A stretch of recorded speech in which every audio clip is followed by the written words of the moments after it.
that shining beacon of moral outrage, that valiant defender of identity politics in gaming, the gamer, that digital toilet full of shit that someone forgot to flush down the toilet, has officially gutted itself with layoffs. I know. You're fired! Can we not at least pretend to be surprised?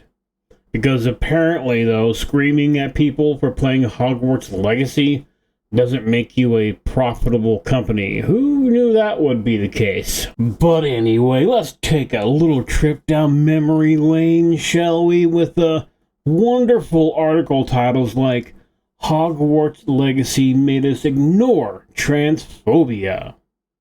Okay. Hogwarts Legacy's inclusive character creator is a sad sign of hypocrisy. Final Fantasy VII Remake developer says The Last of Us Part 2 is a benchmark for video game diversity. That's right, folks. Absolute, the best in journalism, the finest ever produced. Matter of fact, I would go so far as to say, maybe, just maybe, worthy of a Pulitzer Prize. Okay, I'm laying it on a little thick there. And obviously, when I say the word journalism, I'm being nice. So, what happens, though, when your business model is 95% guilt-tripping and trying to gaslight gamers into thinking they're the most horrible people on the planet, and 5% maybe kind of sort of covering games like your website says it's supposed to? Well, I think the writing is on the thumbnail in this case, because layoffs, lots of getting fired. So, no, I don't think it would be a good time right now to be a video game journalist. And I admit that's a little bit of an understatement, because the past 2 years have been absolutely brutal for the gaming media industry. Sites are collapsing faster than Xbox Game Pass's subscriber numbers now.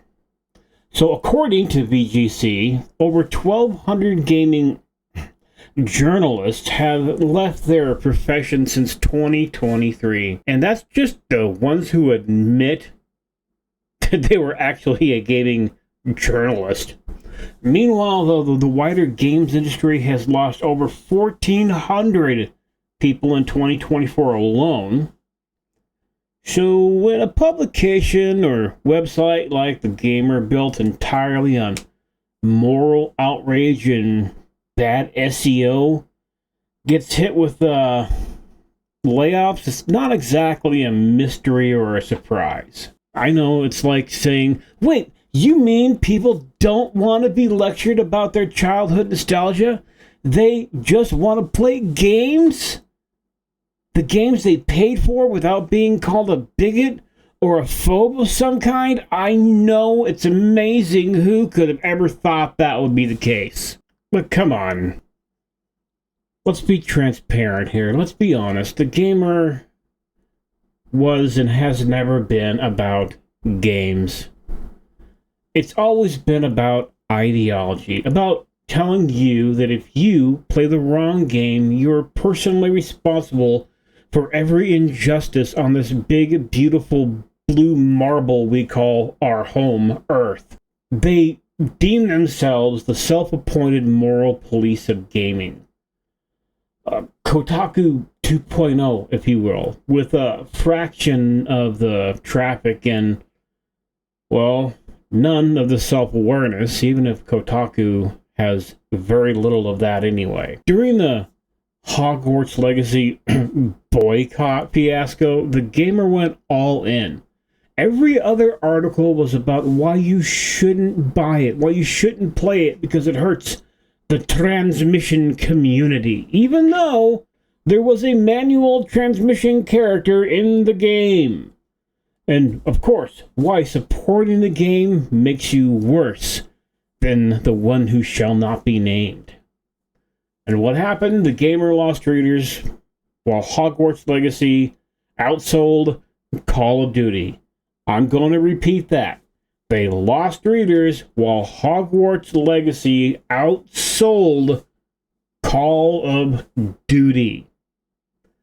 So that's what happens when you declare war on your own audience. That's what happens when you bite the hand that feeds you. And when your ideology trumps fun.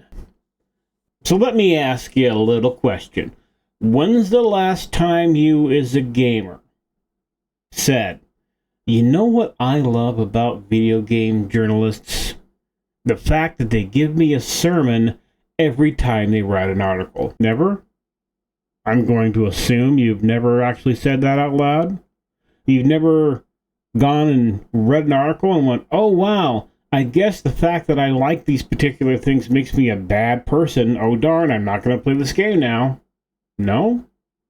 Good. Because gamers want reviews, not revolutions. They want gameplay, not guilt. But for sites like The Gamer, moral outrage is the only product they have ever had. So, what went down? According to reports from BGC, several former members of The Gamer's editorial team announced on social media that they had been laid off. Entire section teams gone. Editorial structure gutted. Remaining staff have no clue how the site will even function. One anonymous source said the layoffs were expected, but the scale surprised everyone. Translation: we saw the iceberg, but didn't realize we were already sunk. And I think The Gamer has been around since 2017, long enough to build credibility, but also long enough to alienate the readers, and I think they chose option 2 more often than not.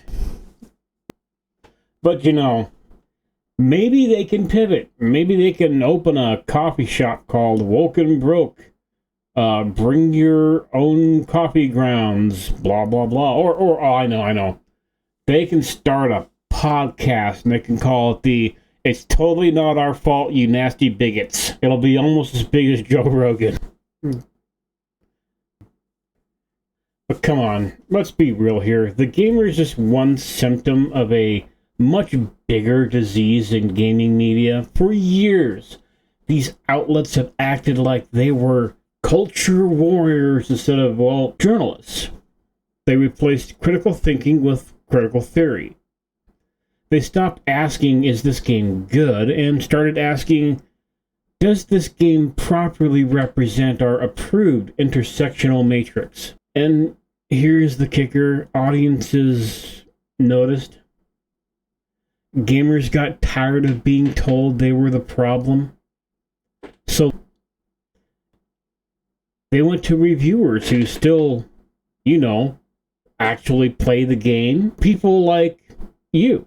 People like me, who don't care about corporate virtue signaling, just whether the damn game will not actually run on my potato of a computer or not. And you wonder why channels like this one and others exist. Because modern games journalism stopped doing its job. And I am in no way saying I'm a journalist of any kind. I am just some dipshit on the internet pretending to be a talking cartoon that gives his opinion on random shit. But they stopped entertaining, informing, and challenging the industry and started pandering, preaching, and virtue signaling from the rooftops. So gamers made their own news. And guess what? It's way more fun. Let's sprinkle some of the good old statistics in here for a little bit of spice, a little bit of flavor, shall we? So in 2024 alone, over 10,000 developers lost their jobs across 130 plus studios. 1,000+ media professionals laid off in a single month. Over 1,400 total industry layoffs by the year's end. The entire gaming ecosystem is hurting. But you know what isn't helping? Articles about why non-binary cat people deserve more representation in first-person shooter games. And yes, that's a real article title. It's like watching your house burn down and arguing about the color of the curtains. But there is a little bit of a beautiful irony here. The people who helped ruin gaming discourse are now suffering the consequences of it. The same writers who said gamers are toxic are now tweeting, "Gamers, please support us during these layoffs." Yeah, about that, maybe don't alienate your entire audience before asking for money. Just saying it's kind of probably not the best plan. And yeah, of course, we all know their journalism has always been complete ass, so there's nothing lost there. All right, so what does it mean? What does it mean for you? What does it mean for me? Well, the death of these ideological news sites means two things. The monopoly on information it's dying. It's about over. People now get their gaming news from YouTubers, independent reviewers, and creators who actually care about games. And the audience is, well, in control, as they always have been. You vote with your clicks, you decide who succeeds, and apparently you've decided the gamer does not. So ask yourself, what do you actually want from gaming media? Honest reviews, investigations, or another lecture about your moral failings? So, farewell, toodaloo the gamer. You gave us headlines, outrage, and a lifetime of cringe. You tried to be Kotaku 2.0, and, well, you ended up being a digital toilet full of shit. Maybe next time, instead of trying to save the world one think piece at a time, maybe just talk about video games.